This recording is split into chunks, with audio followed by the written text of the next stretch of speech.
Blended workforces are one of the hottest talent strategies today, where employers are using a mix of traditional employees with external resources like independent contractors, coaches, consultants, vendors, and technology solutions, all in order to enhance competitiveness, ensure cost flexibility, and expedite business goals. But how are the successful companies infusing blended workforces into their business strategy? And what are the critical success factors and pitfalls to avoid during implementation? And on the flip side, what does it really take for suppliers to improve their chances of finding and landing contract opportunities? The devil is in the details, my friends.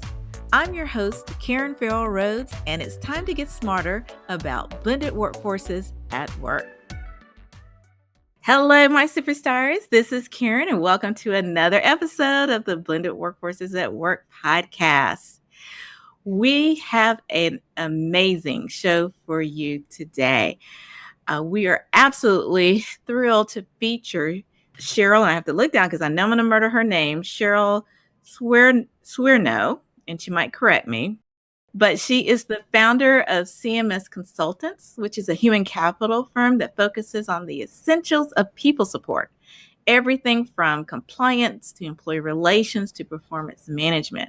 And I did see their website and looked up a lot of what they're doing, and they do so much more. So we're going to get more about what CMS Consultants helps organizations with, because you might want to have Cheryl on speed dial. But I thought it was also interesting that before founding her firm, Cheryl worked at some really prestigious brands such as the Four Seasons, Nike, and Rent the Runway, some of our faves. She's experienced on both sides of the blended workforces table. So we are just absolutely thrilled to hear some of her insights on what's going on maybe both sides of the world of work. So welcome to the podcast, Cheryl. Thank you. Thank you so much for having me.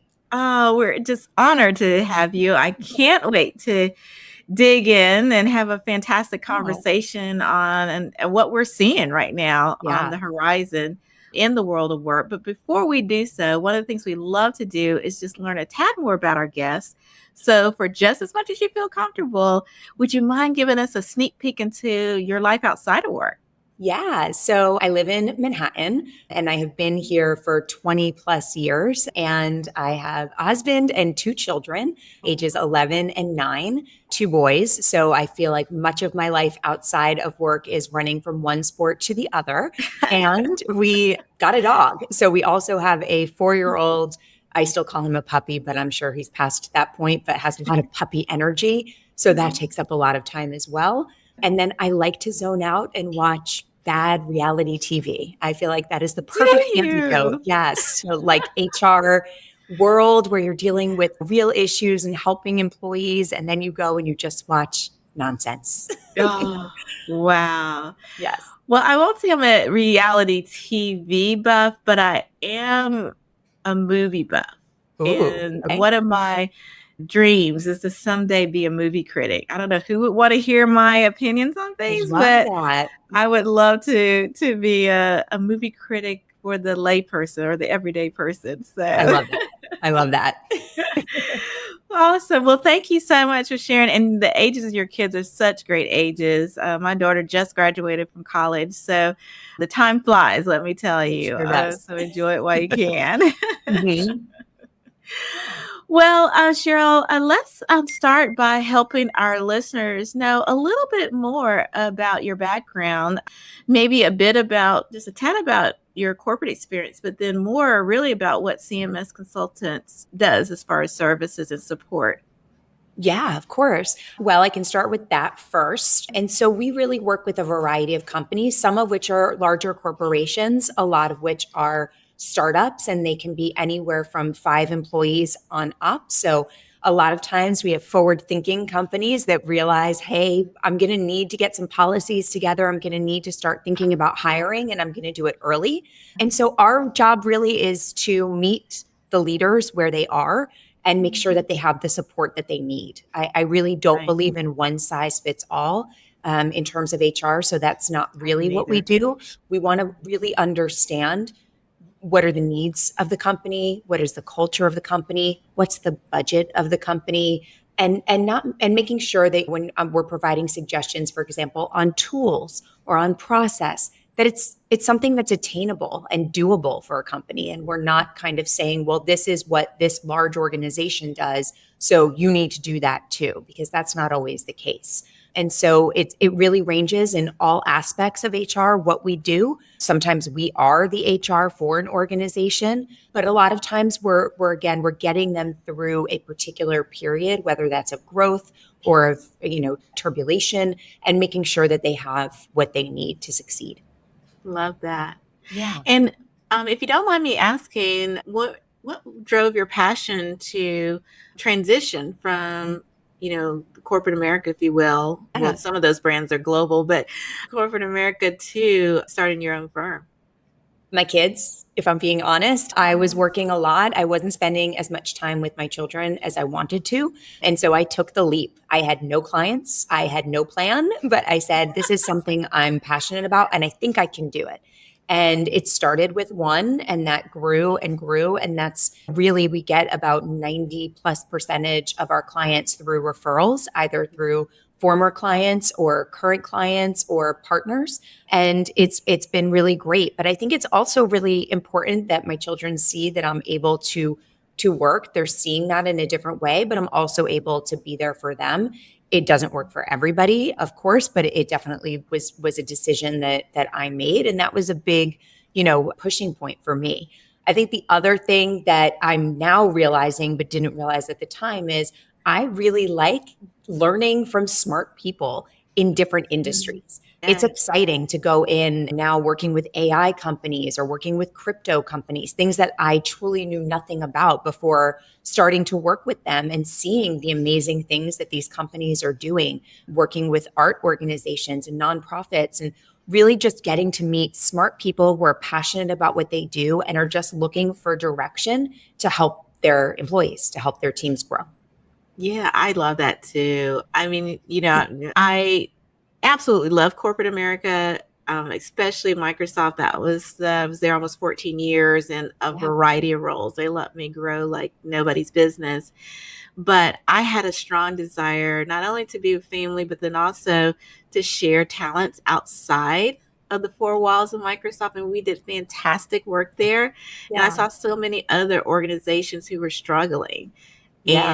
And that also fueled my passion to work with other folks. And I'm a person that is doesn't like to be put in a box. And Yeah. so rolling up the sleeves, working with challenges from one company, helping them see the resolution, and then tackling the next new company, next new challenge was just invigorating. And I don't know if you feel the same way. I really do. I Do really do. you? And it keeps you fresh, right? I think it keeps you fresh. And I think most especially, I mean, I talk about this a lot, but I think HR has evolved so much over the last 4+ years between all of the COVID and all kinds of political elements and all sorts of things that fall on HR that hadn't before, remote work and all of the new technologies. You really, it's invigorating to be close to it, to see, like I said, different companies and how they're thinking about things and how they're attacking things, getting ahead of things. I think it keeps me guessing and refreshed. And I think it really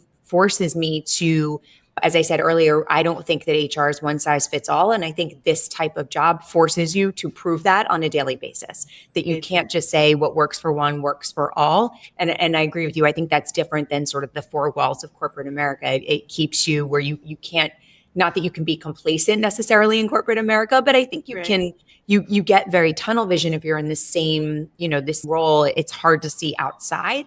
And I think this really allows you to see different perspectives. I agree. I so agree. I mean, I'm just virtually high fiving you on that one. That sounds so, couldn't have spoken any truer words. Yeah. I'd love to touch base just a tad because you have been on, as I mentioned, both sides of the blended workforces table. And I'm curious from a supplier or vendor or consultant perspective, what, if any, challenges do you see that do you and your team face when you are first entering and working with a client? And are there any recommendations that you have for companies on how to better engage and onboard external talent and experts to ensure that the groundwork is laid for you all to show up as your best? Yeah, no, it's such a good question. I think our job as consultants is to be able to parachute into any situation and hit the ground running. That's the expectation. That's why you're being brought in. So I think we do a great job of that. And building trust quickly, which I think is also really important for HR to be able to get in and solve. I think the biggest thing I see is sometimes I always joke that it's rare that people reach out to us when everything is going amazingly and they just want Yeah. confirmation that everything is going amazingly. There's usually some sort of an issue. A lot of times I always joke, I wish you had called us a week earlier. So Yeah. I'd say the advice is when you think when in your gut, you think that there's an issue or you think that there's something that could be brewing, you're about to hit a huge growth stage or there's an interpersonal issue or you have a sense that your managers aren't as trained up as they need to be able to really grow your teams, that's when it's best to reach out and ask for help. And help, obviously, plugging for us, we love when that is us or a consultant, but it can also be other executives, other people in similar situations. Hey, have you dealt with this? Just being able to trust your gut and reach out quickly, I think really helps to solve problems. And so that's I think a big piece of advice we always have. I so agree with that. And one of the groups that we work a lot with are private equity backed firms. Mm-hmm. And they're already going through the crazy dynamics of being at different stages in growth in the businesses. And a lot of times we're brought in, to your point, a little bit later than we would have ideally liked. Yeah. And we say something very similar. It's like when you just have an inkling that something might be coming awry, just bringing us in to have a conversation, even if you're not ready to engage yet, just so that we can give a heads up and help give you some guidance. And we always say we wish that we could be in every staff meeting so we could pop up and say something when it's about time. But unfortunately, we're not able to do so. So we're going to have to count on them to do it. Right. Yeah. Sort of, is this a thing? Like that's a great, if in your gut you think it could be a thing, whatever a thing is, it's good to ask for help. Yeah.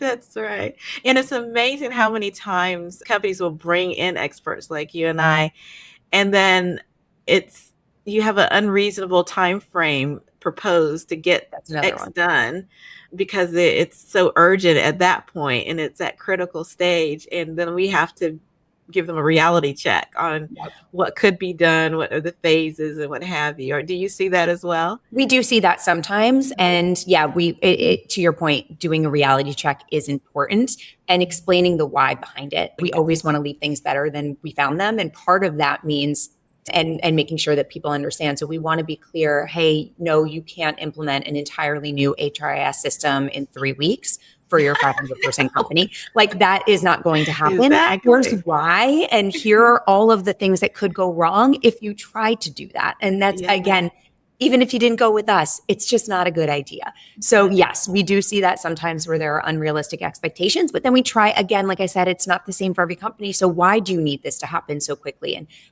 what can we do to mitigate some of the circumstances you're dealing with now to then get you to the better place with your new system or whatever the case may be? So yeah, I think timelines are a big thing. I also think in that vein, it is so fulfilling when somebody comes to us with is this a thing, or I have a sense that this is a problem, and their gut is right. And you are saying you are on the right track and let's help you get there.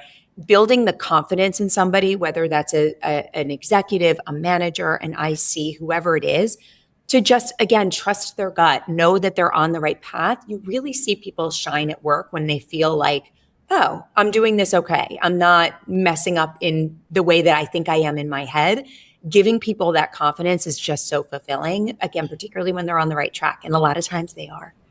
Because they know they're using a combination, whether they realize it or not, their subconscious is using a combination of their knowledge of what's going on and their gut. And that's probably why it's such a high percentage of the time that they are right. There's something there, right? Yeah. And they need help executing and they need help with the details of it and best practices, sure. But by and large, it's also because whenever it's a managerial issue or an executive issue, you have your executive hat or your manager hat, but you also have your employee hat. And so you are also an employee. And so I think as humans, we are able to play both sides of that and be able to say, well, how would I react to this as an employee? How do I react to this as a human? And I think, again, that's why a lot of times people are on the right track. Yeah. Well, at the time of our recording right now, listeners, we're rolling into holiday season, Mhm. and I hate to date the podcast, but that's what we're doing. But I mentioned that because Cheryl does a lot of work in reminding her clients and the public around what types of things should they be thinking about, or companies should be thinking about as they're in and out of season, and starting a new year. So I wanted to make sure we gave you space, Cheryl, to talk Yeah. about some of those topics that companies should think about as they head into a new year. For a lot of them, it's a brand new fiscal year. So it's Yes. refresh budgets, refresh strategies, refreshed everything. What are a couple of things that they should really think about at this time? So I think there's a few things. I think when we're talking about Q4, it's a lot of times the busiest time of year for many companies. One, it could be the type of company they are. They're doing gifting or something around the holidays that it's just their busiest season. But to your point, Q4 is a lot of times when budgets are getting set, performance reviews are happening, compensation conversations. There's a lot of noise, open enrollment. So there's a lot of things happening. My two biggest pieces of advice are to see the forest through the trees. So if you are a leader or you are in HR, think about all of the communication that is going out to employees and how overwhelming that is, how often we're pinging them and reminding them and having meetings. How can we simplify? How can we think about the best employee experience, knowing that so much needs to happen? How do we get everybody so that they're not A, burnt out, and be tuning us out as HR leaders because we're just constantly in their inbox, in their Slack, in their Teams, whatever the case may be. So that's the first thing, is really having a strategy going into that busy time of year so everything feels doable, but it doesn't feel like too much. Yeah. And then the second thing I'd say is looking ahead into the new year, don't try to boil the ocean. I think when as people, we get hit up all the time with New Year's resolutions and we're going to lose weight and eat better and we're going to spend more time with, you can't do all of the things on January 3rd. So Right. shouldn't try to do that as a company either. Let's make plans and let's map it out. What makes sense so that everything feels achievable, but doesn't feel like we need to come up with a whole new strategy for everything in the first quarter of the year. Because it's not only unreasonable, but it's very likely to create some whiplash for the team and also for it to not be successful. So just, I think, by and large, on either sides, not to get caught up in the noise and to really plan and have strategy. I love that. And you know what, Cheryl, what I've also noticed is because there's so many generations in the workforce right now, employee overwhelm or burnout shows up differently. And I don't want to stereotype any individual person, but there are trends of different generations that employee overwhelm and burnout show up in different ways. And Yeah. leadership, I think, be very conscious of what that understanding and what that means to them in responding in different ways. You don't just Yes. have one strategic approach. Right. Think about all your stakeholders within your company. Is that something that you see as Absolutely. well? Yeah. Absolutely. And we Yeah. want managers to feel empowered to recognize those signs and do something about it. So again, going back and saying we don't have to do everything at once helps with the burnout, being managing expectations, being clear. I think taking the time to recognize good performance and good milestones is important. I think a lot of times companies just get, again, that tunnel vision where you blink and it's Q4, you blink and it's Q1. We're always moving, moving, moving. And Right. it's hard to find the time to pause and reflect and acknowledge. And so I think that also helps burnout. People feel like that the work they do matters and is getting recognized, not just in performance reviews, but just any day at any time. I think Right. that's really important. And then I think making sure that whatever the paid time off policy is, that managers are running reports, checking and making sure that people are taking time. And if they're not, to remind them. I always tell managers, particularly as we start off into the summer, so we're at like the 6-month mark of the year, at Yeah. minimum, run the reports then. Because if people Mm. haven't taken any time over the 6 months, we really want to start showing that good behavior Correct. and telling them that it's okay to do it. And then the last thing I'd say is good behavior is modeled. So if you Yes. are hectic and you're always working and you're sending emails at 2 a.m, you are subconsciously setting an expectation that your team needs to do the same. And that can set them up for burnout because they don't know that it's not okay to take the time off. So really setting the expectation, not just verbally, but also by what you do That's matters. right. It does. Absolutely. Absolutely. And speaking of policies, in your opinion, how often do you recommend companies take a relook at their policies? It depends. I'd say at least annually, but I think if a company is going through a major change, either through growth, through a reduction, which happens unfortunately, or some other shift, they should do it more frequently. So if there's a company, a lot of our high growth companies, I say let's look at it quarterly. And that's not just policies, but we also look at process.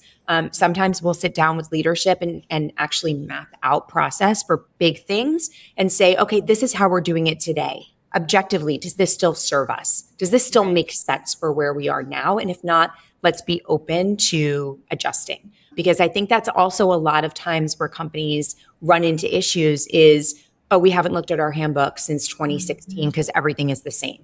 We haven't looked at our benefits. We've just been renewing. Everything is the same. But it might not be. And so it's important that you are looking at the workforce you currently have, the workforce you plan to have, and making adjustments and communicating it effectively to the team, not just that you're making the adjustment, but why. Mhm.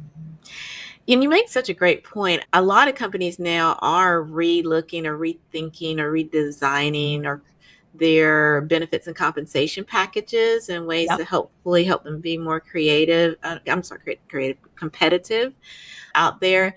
And I know we've seen trends on our end, a big emphasis on the voluntary benefits as well to make sure folks are getting what is meaningful to them, Mm-hmm. like beefing that side up in addition to some of the standard benefits. So are you seeing something similar or what trends are you seeing out there? We're seeing a lot of a look at some things that had been standard and not serving companies like EAP, for example, which just kind of came along with your insurance. We've seen a Yeah. lot of companies rethink that, knowing that mental health support and other support is something that employees need. So we've helped a lot of companies look at that. But I would say whenever we're looking at tertiary benefits, so anything that's not sort of standard, we also want it to make sense. What is Yeah. the organization? What is the culture? It's like I mean, I'm dating myself, but the old days of startups when they would say, well, we have beer and on tap Yeah. and ping pong. And I'm like, Ping why? pong, yes. What are we saying here? I don't understand. And it's because Right. everybody else did. But Right. it didn't add to anybody's culture, I would imagine. And it didn't say anything specific. And Yeah. so if you don't have a culture, and some companies don't, where mental health is important and we talk about it and we make accommodations for employees and all of those things, then don't get a mental health benefit because you're That's right. sending a very mixed signal. So we want to make sure that what we're saying makes sense for the employees and also hearing the employees. If they are friends with people that are getting some great benefits, then we should be exploring those and seeing, do they make sense financially, culturally, et cetera, but being open, but making it make sense. Oh, love that. Are there any other trends or things that you're seeing that are impacting the world of work? I know AI is on tip of everybody's tongue. So I think everybody's kind of learning where both they and their companies are landed in that space and trying to upskill in the areas. But are there any other trends that you're seeing that's going on in the world of work of I, note? I think still remote work Yeah. remains kind of still a big touchstone for a lot of companies, either because they've made the decision over the last few years that being in office is important and are trying to, again, culturally create an environment that not only gets people excited about coming to work, but also what tangibly are we providing and why are we making that a good environment and how can people feel like they're growing their careers by coming into an office. Hmm. Conversely, there's a lot of companies that have decided to fully go remote and take Yeah. it even further than at the start of COVID and going global in a way that they hadn't prior. And so really helping companies understand, well, how do teams work together in this way? How do we remain connected? And so It's not necessarily a trend that's new, but I think it's a trend that continues to evolve. And I think companies are continuing to find new ways to meet those challenges and are also pivoting and evolving on their stance on it. I mean, we've had companies that several years ago were remote only and now are back to back in office and the reverse. So I think that one will remain important, not only for HR leaders, but I think for companies in general for some time. I believe so as well. And in full transparency, I about probably about 70% of my career was done remotely. This was way before the pandemic, Same. because I had more global positions and I lived in airports and all that kind of stuff, traveling around to different locations. But I had global teams and we did what is now second nature. We did that back in the day. And so when the pandemic happened, I knew it was going to be a struggle for some workers, but when you live in your own silo, you don't realize how it's impacting others who haven't Right. experienced it or haven't learned to work in that kind of way. And so I do think that both companies and employees are still going to be navigating this for some time. It's not Yeah. going to go away. And part of negotiations will be, what will my work based location or situation look like? I mean, that's an additional negotiation point that has been brought into the conversations over the last few Absolutely. years.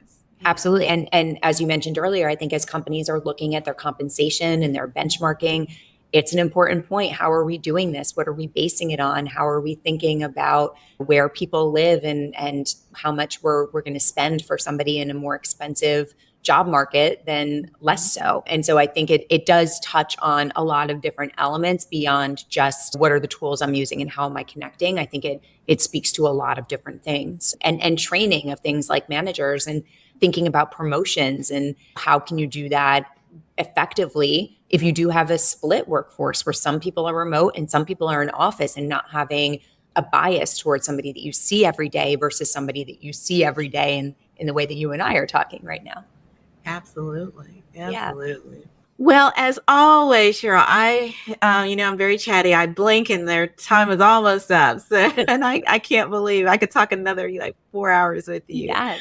on this. But before I let you go, we always love to ask our signature question to our guests. And no matter what work environment you are in, whether you're an employee within a company or you're part of a vendor or supplier or own your own firm, wherever you show up in the world of work, you've got to be a strong leader in whatever you do.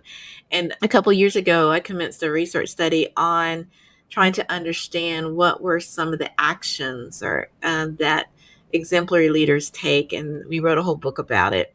But out of it came seven main, what we call tactics, or things that people did to help them really lead at the top of their game. And we always love to ask our guests which of the seven, because all seven are equally as important, which of the seven really popped for you.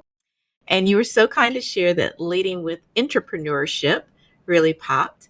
And for my new listeners out there, leading with intrapreneurship is all about having the ability to build an organization or an entity by identifying new opportunities to develop or improve operations, products, or services. So, in other words, no matter where your work environment is, if you always have an eye for improving products, operations, or services, or making the environment better, that's leading with intrapreneurship.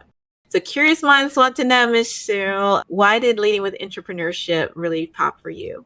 Yeah, I think it's a lot of what we've touched on already. I think it's important that companies continue to be adaptable to outside environments, internal environments, and always being open to grow and change.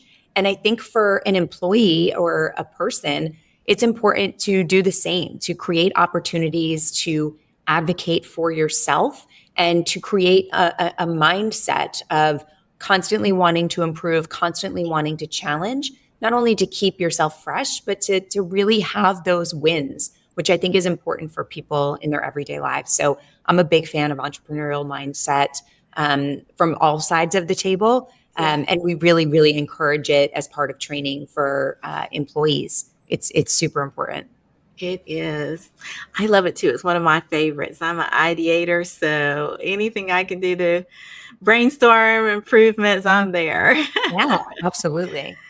Well, before we let you go, we'll have all this information about your bio, links to where to find you, everything in the show notes. So, listeners, please definitely take a few moments to check out our show notes as well. But we want to give you, Cheryl, some airtime to share where people can find you and your firm if they want to connect and learn more. Yeah, absolutely. I love meeting all kinds of people, doing all kinds of things. So please reach out, even just to say hello. You can find me on LinkedIn, or you can reach out to us on our website. It's cms-consultants.com.